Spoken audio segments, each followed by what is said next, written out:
Okay, now I'm going to show you how to format an SD card. So when you're formatting SD card, obviously the SD card is in the camera.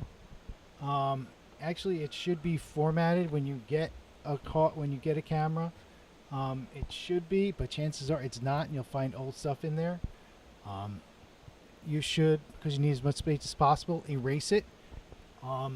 So that's when you erase it. Do not format that card until you are done with it. But this is how we format a card. Okay.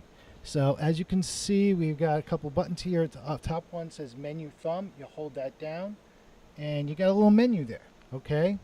And we're gonna go down using, like I said, the little joystick.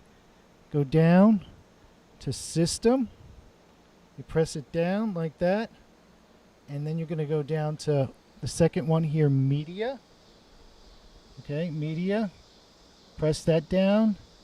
And it says Format Media. When it says Format Media, it says, hey, I want to erase everything on this card.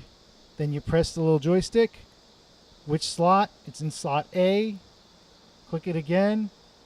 It says, hey, you still haven't done it. Go down where to with the joystick to format. Click down on it. It's formatting. Give it a second. It is complete. And then you just hit menu and it goes back to it. That's how you format a card.